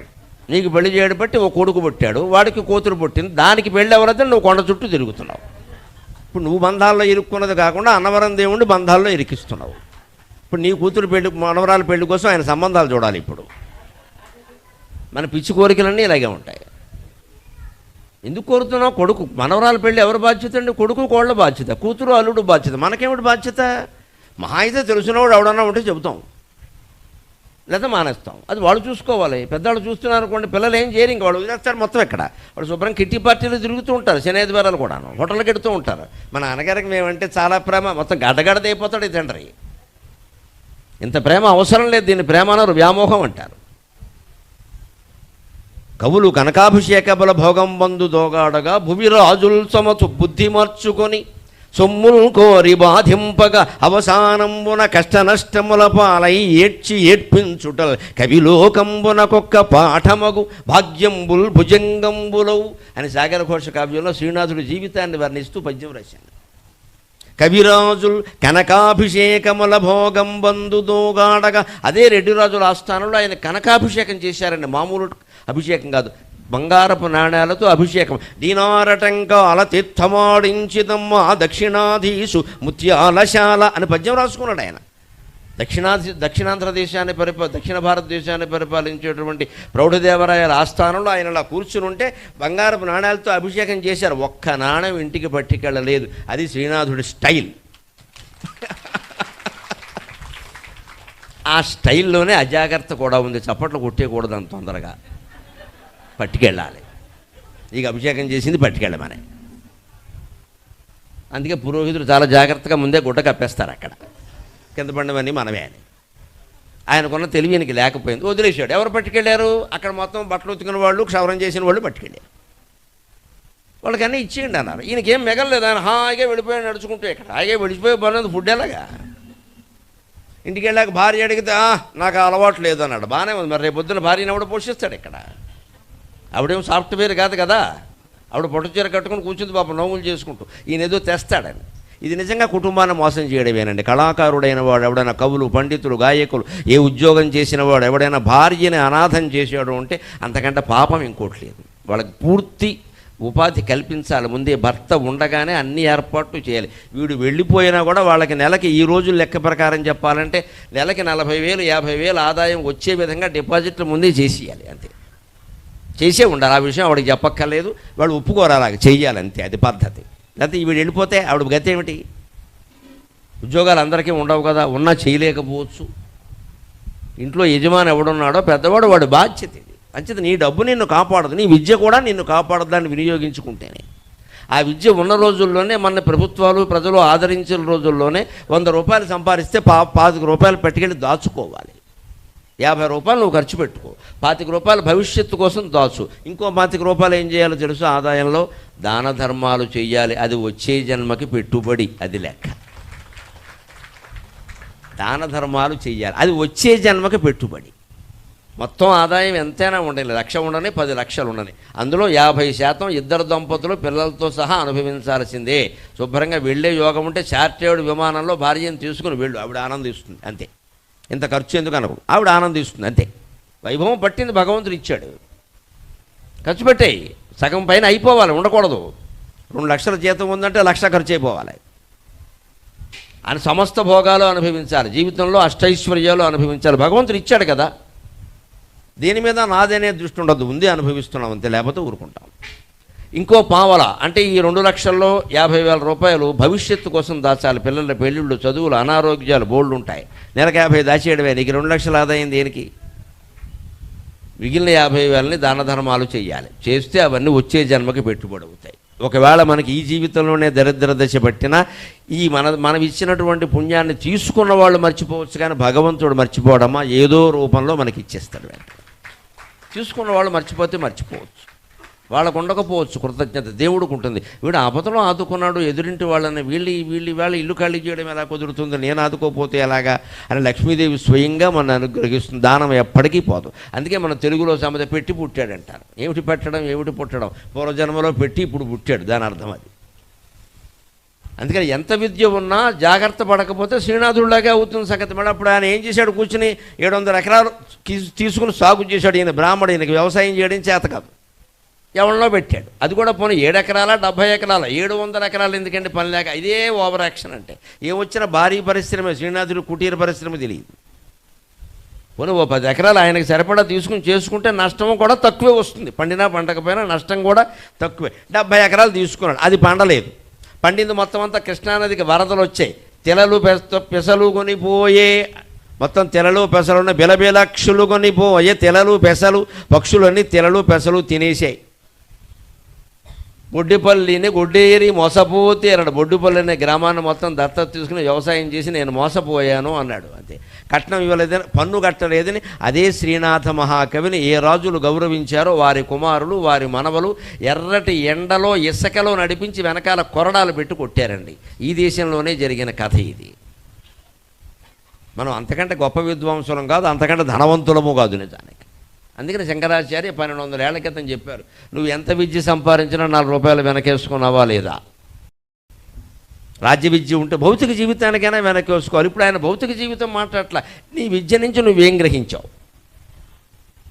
అదే విద్యలో బోడు చోట్ల ఆత్మజ్ఞానాన్ని శ్రీనాథుడు బోధించాడు. ఆ జ్ఞానం ఆయనకి వంట పట్టాల, ఆ జ్ఞానం ఆయనకి వంట పట్టాలి. అందుకే నువ్వు చెప్పిన జ్ఞానం నీకు వంట పట్టిందా లేదా. అతి విశుద్ధ మనోవృత్తి యజ్ఞదత్తి, యజ్ఞదత్తుని కుమారుడు గుణనిధి అనేవాడు దీపం పెడితే దీపం దీంట్లో పెట్టాడు చెప్పాడు. ఆయన భక్తి అనేటువంటి తైలం పోశాడు. ఇలా ఏదో చెప్పుకుంటూ వచ్చాడు. జ్ఞానం అనే జ్యోతిని వెలిగించాడు. మరి ఆ జ్యోతిని నువ్వెందుకు వెలిగించలేకపోయావు. నువ్వు సృష్టించిన కావ్యంలో పాత్రలు వెలిగిస్తాయి, నువ్వు వెలిగించవు జ్యోతిని. అంచేతను చెప్పేవాడైనా రాసేవాడైనా తనకు అన్వయించుకోకపోతే చెప్పేవాడు వినేవాడు ఇద్దరూ మూర్ఖుల కింద లెక్క, ఉపయోగించేది లేదు. ప్రాప్త సంపత్ ప్రాభవాఢ్యాతకిం, ఎంత సంపదలు మనం సంపాదించినా చివరి వరకు ఉంటాయని చెప్పడం. ఇవాళ చాలా జీవితాలు తలకిందులు అవుతున్నాయి బెట్టింగ్ జోదాల కారణంగా. తండ్రి చాలా కష్టపడి సంపాదిస్తాడు, తల్లి అంతకంటే కష్టపడుతుంది. వీడికో పనికిమాలిన వాడు పుడతాడు, వాడు సినిమా తీస్తాడు వీళ్ళు ఇచ్చిన సంపదలు పెట్టి. పనికిమాలిన హీరోని పెడతాడు, అది 2 రోజులు కూడా ఆడదు, మొత్తం మట్టికెట్టుకుపోతుంది. పనికిమాలిన హీరో అంటే వీడే అందులో హీరో పాత్ర వేసాడు. వీడు హీరో వేయడం కోసం తండ్రి అస్థి కరిగించేశాడు. ఈ తండ్రి గట్టిగా చెప్పాలి, నువ్వెందుకు తీస్తావో సినిమా, అవసరమైతే నేనే హీరో అవుతాను తీస్తే ఊరుకుంటాడు వాడు. ఇంకా అప్పుడు ముందు తల్లే అర్థం చెబుతుంది, ఈయన హీరో అయితే హీరోయిన్ కదా, మళ్ళీ అక్కడ ఆవిడ కొంప అంటుకుంటుంది. అందుకని వెంటనే అడ్డుకుంటుంది. కొడుకు హీరో అవుతానంటే ఒప్పుకోకూడదు. నా డబ్బుతో నువ్వు హీరో అవడం ఎట్లా, నేనే అవుతా హీరో అంటే వాడు నోరు మూసుకుంటాడు. ఇంకా ఇప్పుడు 70 ఏళ్ల హీరోలు మనకి లేరు, ఏమిటి వచ్చిన ఇబ్బంది ఏమైనా ఉందా. వాడు 16 ఏళ్ల హీరోయిన్లతో గంతులు ఇట్లేదా. మనకు ఆ అదృష్టం పట్టకూడదా, తీసేయాలి సినిమా ఏదో నువ్వే తీసి, కనీసం అదృష్టమైనా పడుతుంది. డబ్బులు పోయినా విషయం అర్థమైందని ఎవడికో పెట్టుబడి పెట్టడం, వాడిని నాశనం చేయడం. తర్వాత మా అబ్బాయి జాతకం బావలా, నీ బుద్ధి బాగోలేదు, జాతకాన్ని ఎందుకంటావు ఇక్కడ. ప్రాప్త సంపత్ ప్రాభవాఢ్యాతకిం, ఎంత సంపద నీకు సంపాదించినా దానివల్ల ఉపయోగమే లేదు, పొందవలసిన జ్ఞానం పొందకపోతే. భుక్తా నారీ సుందరంగీ తతకిం, భార్య ఎంత సౌందర్యవతైనా కావచ్చు, భర్త సాక్షాత్తు శ్రీరామచంద్రమూర్తి అంత సౌందర్యవంతుడు కావచ్చు. ఎన్నోసార్లు వీళ్ళు భోగాలన్నీ అనుభవించి ఉండొచ్చు. ఏవైనా ఇవన్నీ పోయేవి, వాళ్ళు అలా ఉండగానే ప్రాణాలు పోతాయి. సంపాదించవలసింది ఏమిటి, ఏన స్వాత్మానైవ సాక్షాత్కృతోభూత్, ఎవరి చేతైతే స్వ ఆత్మ సాక్షాత్కృతం కాలేదో వారి జీవితం మొత్తం దండగైనట్టే. ఆత్మ సాక్షాత్కారం కావాలంటే మరీ అంత కష్టపడక్కర్లేదు, సులభమైన ఉపాయాలు కూడా ఉన్నాయి. ఓపిగ్గా చెయ్యాలి, ఏళ్ల తరబడి చెయ్యాలి. రాత్రి పడుకునే ముందు రోజు మంచం మీద వెళ్ళకిలా పడుకుని నేనెవరనే ఓ ప్రశ్న వేయండి. అన్నీ వదిలేయండి, ఫోన్ కట్టేయండి. ముందు దరిద్రం ఈ ఫోనే. అర్ధరాత్రి ఎవడో ఫోన్ చేస్తాడు, వాడు చేసేది ఏంటంటే అదవ ఫోన్ కట్టిపారాక తెల్లారకి చేసుకోవడం. ఇదివరకు బతకలేదా. అప్పుడు కూడా మనం మాట్లాడాలి. 1 గంటకు లేచి ఫోన్కి వెళ్ళికేవాళ్ళని చూశాను నేను. కర్మ అంటారు దీన్ని. 1 గంటకు ఫోన్కి వెళ్ళకడం ఏంటండి. అప్పుడు కూడా వాట్సాప్లు మెసేజ్లు రెస్పాండ్ అవ్వడం, లేకపోతే మానవ సంబంధాలు దెబ్బతింటే ఎదవ మానవ సంబంధం. అర్ధరాత్రి స్పందించకపోతే దెబ్బతినే సంబంధం దెబ్బతినడమే మంచిది. నీకెందుకు అది. మాధవ సంబంధం ముఖ్యం, మనకి మానవ సంబంధం ముఖ్యం కాదు. ఇక్కడ భగవత్ సంబంధం గురించి ఆలోచించావా. అప్పుడు ఆలోచించాల్సింది ఏంటంటే నిద్ర ఎలాగో పట్టదు మనకుండే ఆలోచనలు. కాబట్టి నేనెవరు, ఇంతకీ ఆలోచిస్తున్నది ఎవరు అని రమణ మహర్షి చెప్పినట్టుగా నేను అని ఎక్కడ హృదయంలో స్ఫురిస్తుందో ఆ స్ఫురిస్తున్న వాయువు, సంచరిస్తున్న వాయువు మీద దృష్టి పెడితే ఆ మనస్సు అక్కడే లగ్నం అవుతుంది. అదే తపస్సు అన్నాడు ఆయన. తపస్సు చేయడం అంత తేలిక, కష్టం ఏం కాదు, మనం చెయ్యం అసలు. ఇక అక్కడి నుంచి తపస్సు చేశాడని ఎవడన్నా కనపడితే వాడి కాళ్ళమే పడుతూ ఉంటాం, గోకేసి వాడి తపస్సు కూడా పాడు చేస్తాం. వాడికి అక్కడి నుంచి వరాలు అడుగుతాం వాడిని. ఇక్కడ వాడు ఏవో అడిగితే ఈ నీకు ఇచ్చిన ప్రతి వరానికి వాడి తపస్సు ఖర్చు అయిపోయింది, వాడు మళ్ళీ వెళ్ళి చేసుకోవాలి. అందుకే నిజమైన జ్ఞానాన్న వాడు జనాన్ని చేరనివ్వడు, జనాన్ని దాటుకుంటూ వెళ్ళిపోతాడు అంతే. ఎందుకంటే ఒక్కడిని మన ఇంటి దగ్గర ఒక అరగంట సేపు కూర్చోబెట్టినా వాడికి మనం అప్లికేషన్ ఏదో ఒకటి బాకీ. రేపు పొద్దున కూర్చున్నాను, ఆయన నాతో గంట సేపు మాట్లాడాను, ఒక 100 మందికి చెబుతాడు. ఇప్పుడు 100 మంది వస్తారు మన ఇంటికి గంట కోసం. ఆ మొదటి వాడినే కాదనేస్తే గొడవ లేదు. జీవితంలో ఎస్ అనడం కంటే చాలా విషయాల్లో నో అనడమే మనం నేర్చుకోవాలి ఖచ్చితంగా. అప్పుడే బాగుంటుంది. ఎస్ అని అడ్డగాడిదెల్లాగా అందరి పనులు చేయక్కల అందరి మొహమాటంలో మనకి కుదరదండి, నా వల్ల కాదు, నా జోలికి రాకండి, అంతే. ఖచ్చితంగానే చెప్పాలి, కఠినంగా చెప్పక్కల, ఖచ్చితంగా చెప్పాలి. అప్పుడే ఉంటుంది అలాగా. కేయూరాజ్యైర్భూషితో వా తతః కిం కౌశేయాద్యైరావృతో వా తతః కిం తృప్తా మృష్టాన్నాదినా వా తతః కిం ఏన స్వాత్మా నైవ సాక్షాత్కృతో భూత్ తతః కిం తతః కిం తతః కిం తతః కిం కేయూరాజ్యైర్భూషితో వా తతః కిం. కంకణాలు పెట్టుకున్నావు, ఉంగరాలు పెట్టుకున్నావు, హారాలు పెట్టుకున్నావు, వడ్డాణాలు పెట్టుకున్నావు, కాసుల పేర్లు పెట్టుకున్నావు, స్టెప్పుల గొలుసు పెట్టుకున్నావు, ఉన్నదంతా ప్రదర్శించాలి కదా. ఏమొచ్చింది అని అడుగుతున్నాడు. So what? ఇదివరకు బంగారం ఉంటే కాస్త పెట్టుకున్నాడు, ఇప్పుడు చస్తున్నాం పెట్టుకోవడానికి తులం ₹1,00,000. ఉంగరం దొరికితే చాలు వాడు బాగుపడతాడు. ఉంగరం పట్టుకెడితే పర్వాలా వేలు కోసేస్తాడు, నగ పట్టుకెడితే పర్వాలా పేక్ కోసేస్తాడు, అంత రేటు పెరిగిపోయింది.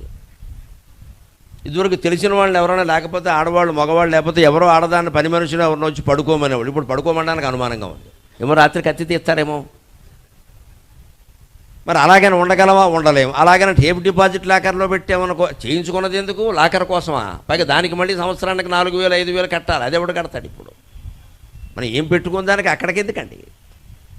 ఇవన్నీ ఇబ్బందులే. అది ముందే చెప్పారు ఆయన 18వ శతాబ్దంలోనే. కేయూరాజ్యైర్భూషితో వా తతః కిం. కేయూరం అంటే వంకి, అంగదం అంటారు దాన్ని. ఇక్కడ పెట్టుకునే ఆభరణాలు, ఒళ్ళంతా పెట్టుకునే ఆభరణాలు 100 సంపాదించావు, ఏం చేశావు? ఇది కవులు పండితులు గాయకులు గురించి చెప్పింది కాదు. మా బొట్టుగాళ్ళకి జనం చేయిస్తారు, మేమేం పెట్టుకోం, మేమేం కొనుక్కోం. ఇందులో ఏ ఒక్కటి నేను కొనుక్కున్నది కాదు, అన్నీ అందరూ ఇచ్చినవే. అందుకే నేను ఎప్పుడు పోయినా గొడవలేదనుకుంటాను. ఎవడో ఇచ్చాడు, పోయింది. ఒకటి ఇచ్చాడు, ఒకడు పట్టుకెళ్ళాడు. పెద్ద అబ్బాయి ఇచ్చాడు, చిన్న అబ్బాయి పట్టుకెళ్ళాడు. శ్రీమద్ రమారమణ గోవింద. ఇచ్చినవాడు కూడా మన అబ్బాయే, పుట్టుకెళ్ళినవాడు మన అబ్బాయే. పెద్దవాళ్ళు ఒకసారి కనకదుర్గాదేవి ముక్కు పొడకపోయింది. అప్పుడు ఇతర మతాల వాళ్ళు విమర్శలు చేశారు. ముక్కు పొడక కాపాడుకోలేని అమ్మవారు భక్తుల్ని ఏం కాపాడుతుంది? ఎదవ మాట అంటారు దీన్ని. నేను వెంటనే సమాధానం చెప్పేదానికి, ముక్కు పొడక చేయించిన వాడు ఎవడో కనుక్కోండి అన్న. వాడు పనికి వెళ్ళినవాడు, నాకు తెలుసు. వాడు బ్లాక్ మనీ పెట్టి చేయించాడు, అందుకే అది పోయి. అమ్మవారు ముక్కు పుడక నువ్వు బ్లాక్ మనీ పెట్టి చేస్తావు, నీకు డబ్బులు ఎక్కువ ఉన్నాయి కదా అని. ఆ మాత్రం ముక్కుకు పుడక పరమశివుడు చేయించలేడు, వీడు చేయించాలి వేధవా. అంచేది వాడు చేయించాడయ్యా, చేయించమని వాడిని అడగలేదు, వాడికి ఇష్టమై చేయించాడు. ఇంకోటి వచ్చి పట్టుకెళ్ళాడు, పట్టుకెళ్ళిన వాడు, చేయించిన వాడు పెద్ద కొడుకు, పట్టుకెళ్ళిన వాడు చిన్న కొడుకు అని చెప్పాను. ఒక కొడుకు తల్లికి నగలు చేయిస్తే ఇంకో కొడుకు ప్యాకెట్లో పెడితే తల్లి కేసెట్టదండి. తల్లి అంటే ఏమిటి? పోన్లే మా వాడు బాగుపడితే చాలు అని ఉపవాసాలు చేస్తుంది, కానీ కొడుకు మీద కేసు పెట్టదు. అంటే అమ్మవారైనా అంతే కదా.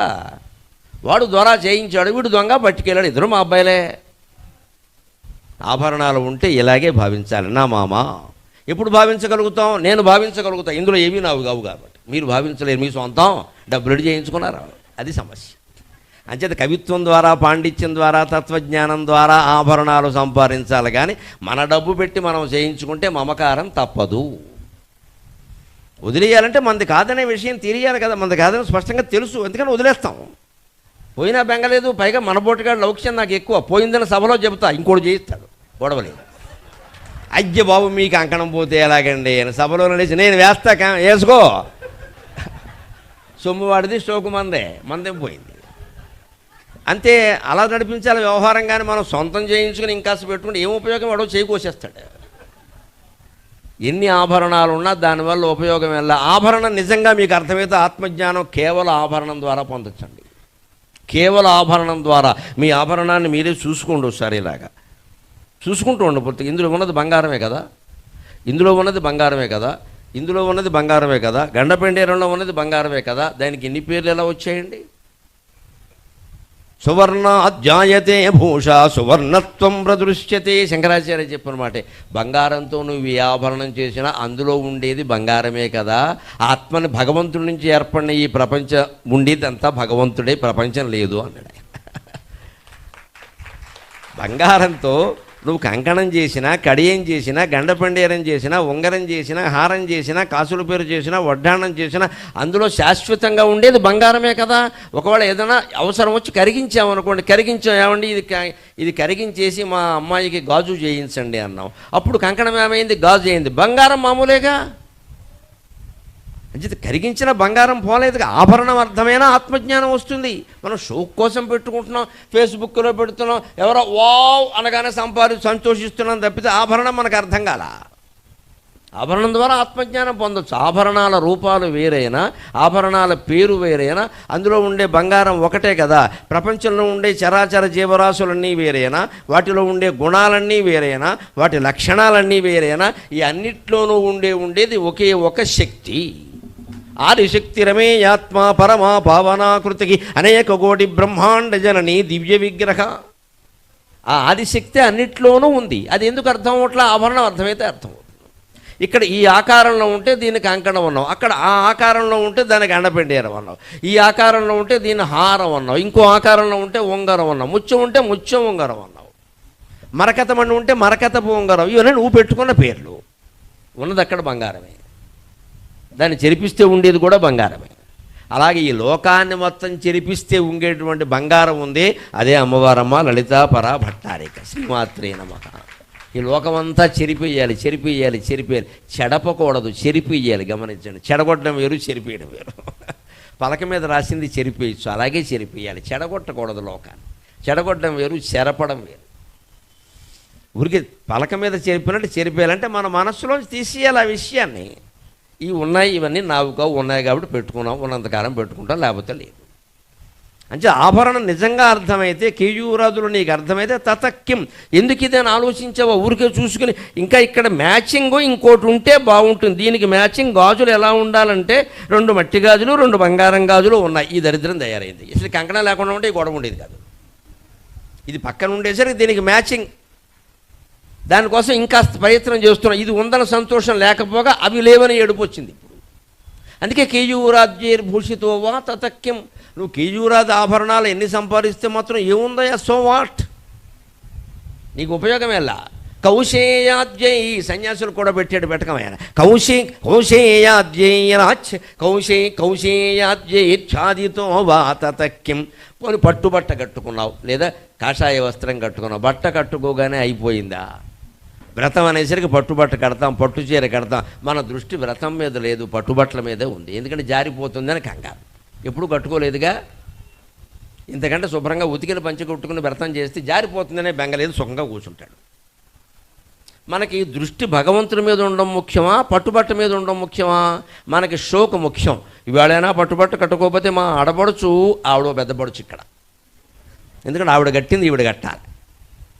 ఆవిడ షోకులన్నీ ఈ యజమాని చేయాలి. వచ్చిన వాళ్ళు ఎవరు వచ్చారు? చౌదరి గారు వచ్చారా, రెడ్డి గారు వచ్చారా, శర్మ గారు వచ్చారా? వారందరూ వస్తారు. సత్యనారాయణ స్వామి రాడు, ఆయన అన్నవరంలోనే ఉంటాడు. ఎందుకంటే నీకు ఆయన రావాలని లేదు. వీళ్ళందరూ రావాలని వద్దు నీకు. దీనికోసం గేటు దగ్గర 10 మంది మనుషులను పెట్టా. వారికి ఈ స్వాగతం, వీరికి ఆ అందరూ వచ్చారు. దేవుడు వెళ్ళిపోయాడు. నీ దృష్టి దేని మీద ఉంది? నీ పట్టుబట్టల మీద, నీ బంధువుల మీద, షోకుల మీద ఉంది. కానీ ఇదంతా ఎందుకని లేదు. తతక్యమని ఇదంతా ఎందుకు? For what this? For what purpose? ఎందుకోసం చేస్తున్నావు ఈ వ్రతం, ఈ నోము ఎందుకు, ఈ జ్ఞానం ఎందుకు, ఈ గుడి ఎందుకు, ఈ గోశాల ఎందుకు, ఈ పీఠం ఎందుకు, ఇక్కడ ఈ జపం ఎందుకు, ఇదంతా ఎందుకు? ఈ ప్రశ్న ప్రతి క్షణం వేసుకోవాలి. అప్పుడు అందరికీ గొప్ప జ్ఞానం కలుగుతుంది. ఏది ముఖ్యమో అదే ఉంచుతాం, మిగిలిన తీసేస్తాం. కౌశేయాద్యైరాచ్ఛాదితో వా తతక్యం. ఎన్ని పట్టుబట్టలు నీ ఒంటిని కప్పినా పట్టుబట్ట తాలూకు తత్వం నీకు అంటకపోతే ఏది రాదు. పట్టుబట్ట నుంచి కూడా జ్ఞానం నేర్చుకోవచ్చు. పట్టుబట్ట కట్టుకోమని ఎందుకు చెప్పారండి? పట్టుబట్ట అంటే ప్లాస్టిక్. దాని మీద మీరు మట్టి ధూళి పడనండి, జారిపోతుంది, ఉండదు. అందుకే పట్టుబట్టను ఉతకక్కల, ఉతికితే పాడవుతుంది. నీడలో ఆరేస్తారు అంతే. గాలి తగిలితే చాలు, చెమట పడుతుంది, గాలి తగిలితే చాలు. అలా పట్టుబట్టలను ఉండగలవా? పట్టిన ప్రతిదీ జారిపోయేలాగా. దుమ్ము పడింది, జారిపోయింది, ఏదైనా పడింది, జారిపోయింది. పట్టుబట్ట మీద ఏది ఉండదు. మామూలు బట్టకైతే కొంచెం అంటుకుంటుంది. పట్టుబట్ట మీద ఏగ కూడా నిలవలేదు, జారిపోతుంది. అంత సున్నితంగా ఉంటుంది అది. అంత సున్నితంగా నీ మనస్సు ఉండాలి. వచ్చిందల్లా జారిపోవాలి, వచ్చిందల్లా జారిపోవాలి. జారిపోవడానికి మనం అంగీకరించాలి హాయిగా. అందుకే శివుడికి అభిషేకం నీళ్లతోనే అభిషేకం చేయాలి. ఓవర్ యాక్షన్లు చేయకూడదు. అడ్డమైనవి పట్టుకొచ్చి శివుడి మీద పోయకూడదు. లోకువైపోయాడు శివుడి మధ్యన. నీకు ఇష్టమైన దానిలో పట్టుకొచ్చి ఆయన మీద పోసి నేను మొక్కుకున్నాడు. నేను మొక్కుకుంటా, ఎవడైనా రండి, వాడి మీద ఆమోదం పోస్తాను నేను. ఒప్పుకుంటాడా? శివుడు లోకువా? పళ్ళరసం పోస్తాను మొక్కుకున్నాడు. బుద్ధి లేకపోతే సరే. పళ్ళరసంతో అభిషేకం ఏంటండి? ఎందుకు? గుడంతా పాడైపోతుంది. కేవలం నీళ్లు, పాలు, తేనె, నెయ్యి, ఇవే పంచామృతాలు అంటారు. అవే మీ ఇష్టం వచ్చిందలా తెచ్చి అభిషేకాలు చేయకూడదు. అది కూడా మీరు గమనించండి. జరిగే అభిషేకం ముందు నీళ్లతో చేస్తారు. ముందు నీళ్ళే, తర్వాత పాలు పోసాక మళ్ళీ నీళ్లు పోస్తారు, నెయ్యి పోసాక మళ్ళీ నీళ్లు పోస్తారు, పెరుగు పోసాక మళ్ళీ నీళ్లు పోస్తారు, తేనె పోసాక మళ్ళీ నీళ్లు పోస్తారు. ఈ మళ్ళీ నీళ్లు దేనికి? ఆ నీళ్లే శరీరం. శరీర బంధం నీళ్ళు అంటే జలబంధం. అది జారిపోతుంది. నువ్వు జారిపోలేకుండా పట్టు కూర్చున్నావు. దానికోసం పాలు పోసావు. పాలంటే తల్లిదండ్రులు, ఆర్ద్రత, ప్రేమ, స్వచ్ఛత. తల్లిదండ్రుల కంటే స్వచ్ఛమైన వాళ్ళు ఎవరు ఉంటారు? అదో బంధం. ఆ పాలను మళ్ళీ నీళ్లతో గడిగావు అంటే శరీరం వల్లే తల్లిదండ్రులు వచ్చారు, లేకపోతే లేదుగా. పాలతో అభిషేకం అంటే తల్లిదండ్రుల బంధం, అది జారిపోయింది. కొంతకాలానికి తల్లిదండ్రులు వెళ్ళిపోతారు, నువ్వు ఎంత దుఃఖపడినా ఉండరు. తర్వాత పెరుగు పోశారు. పెరుగు అంటే కరడగట్టినట్టు ఉంటుంది. అదే పెళ్ళినైనా బాగా గడుతుంది గట్టిగా, చాకెట్టు కోసిన తెగదు. అది పెరుగుతో బంధం. దాన్ని కూడా నీళ్లతో వదిలించారు. తర్వాత మళ్ళీ తేనె పోశారు. తేనె అంటే పిల్లలు. ఒక వయసు వచ్చాక భార్యకి భర్తకి వీళ్ళ మధ్య బంధం కంటే పిల్లలతో బంధం ఎక్కువ. అంతే, అది తేనె, మధురమైన బంధం. దానికి మళ్ళీ నీళ్లు పోస్తారు. చివరగా నెయ్యి పోయాలి. నెయ్యి అంటే స్నేహం, బంధువులు, మిత్రులు, స్నేహాలు, ఆఫీసులు, స్టార్టప్లు, అంకురాలు, ఉద్యోగాలు. ఈ దరిద్రం అంతా అందులోకి వస్తుంది. ఇదంతా నెయ్యి. జిడ్డు, పెద్ద జిడ్డు నువ్వు వదిలించుకోలేవు. అందుకే రిటైర్ అయ్యాక కూడా ఉద్యోగం చేయడం వదిలించుకోలేడు. మన సర్వీసెస్ అవసరం. ఎవడన్నాడో ఇక్కడ? నువ్వే అనుకుంటున్నావు. ఇక్కడ నీ కడికి కూర్చోలేకపోతున్నావు. ఎందుకంటే ఆత్మజ్ఞానం పొందాలని లేదు, శంకర సాహిత్యం చదువుకుందామని లేదు. ఇంకా ఎక్కడో పనిచేసి 4 రూపాయలు సంపాదించి గోకాలే, ఇంటికి పట్టుకెళ్ళి కొడుక్కో కోళ్ళకో కూతురుకో ఇవ్వాలి, ఈయన ఇంకా సంపాదించాడు అని అనిపించుకోవాలి. ఇదో దరిద్రపు కాంక్ష. డబ్బు ఉంటే కానీ గౌరవించరండి. అటువంటి జనాన్ని వదిలేయడం మంచిది. డబ్బును బట్టి గౌరవించేవాడు శాశ్వతమా? మనం చెయ్యం, ఇంట్లో కూర్చుంటాం, జపం చేసుకుంటాం. పెడితే ఇంత అన్నం పెడతారు, లేదా పెందరాళ్ళే పోతాం పైకి. శ్రీమద్రమారమణ గోవిందా. తెగించిన వాడికి అంతే ఉంటుంది. తెగించాలి. ఇంకా సంపాదించడం అంటే బుద్ధి లేకుండా 70 ఏళ్ళు దాటాయి. ఇంకెందుకు సంపాదించే పనులు చేయకూడదు. ఖాళీగా కూర్చుని జపం చేసే పనులే చేసుకోవాలి.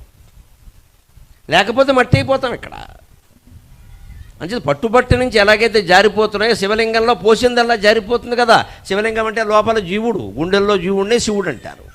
అది గుళ్ళో ఉంది, ఇది గుండెల్లో ఉంది, అంతే తేడా. శివుడి మీద పోసిన తేనె, పాలు, నెయ్యి, నీళ్లు అన్నీ జారిపోయాయి కదా. అలాగే మనకి బంధాలుగా ఏర్పడిన భార్య, భర్త, తల్లి, తండ్రి, పిల్లలు, ఆస్తులు, పాస్తులు అన్నీ పోతాయి. సిద్ధంగా ఉండు. వాటిని ఇంక కంచె కట్టక వాడి దగ్గర. శివుడు ఏమైనా అన్నాడమ్మని ఏం పోసినా ఊరుకున్నాడు.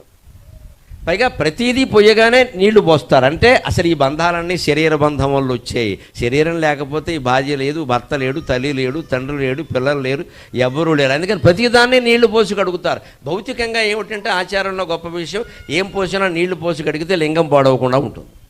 నైతికంగా లోపల విషయం ఏమిటంటే ప్రతిదానికి మూలం శరీరమే. కాబట్టి శరీరం నాది కాదనే భావన పెంచుకో, అంతవరకు నీకు ఈ దరిద్రం వదలదు. ఆ భావన పెంచుకోగలగాలి. కౌశేయాద్యేచ్ఛాదితో వాతతక్కిం తృప్తామృష్టాన్నాదినా వాతతక్కిం. కొంతమందికి తిండి పిచ్చి, 90 ఏళ్ళు వచ్చినా జిహ్వశాపల్యం పోదు. నేను చూశాను స్వయంగా. 85 ఏళ్ల పెద్ద మనిషి మా ఇంటికి నేను వెళ్ళాను. బంధువుల్లో, దూర బంధువుల్లో ఎప్పుడో వెళ్ళాల్సి వచ్చి వెళ్ళా. ఆవిడేదో కాఫీయో టీయో ఇచ్చింది, తాగుతున్నాం, ఇద్దరు కూర్చున్నాం. జంతికలు పట్టుకొచ్చి నాకు పెట్టింది. నాకు శుభ్రంగా ఉన్న నా వయసు ఇప్పుడు 35 ఎంతో. ఇప్పుడు తింటాం, అభ్యంతరం పటపట వదులుతున్నాం. ఆయనకి ఓ దాంట్లో పొడం పట్టుకొచ్చి ఇచ్చింది. నాకు అర్థం కాల. ఏమిటమ్మా అది అన్నాను. జంతికలు పొడం చేసి ఇచ్చా అన్నాడు. పొడం చేసి ఇవ్వడం ఏమిటి అన్నాను నేను.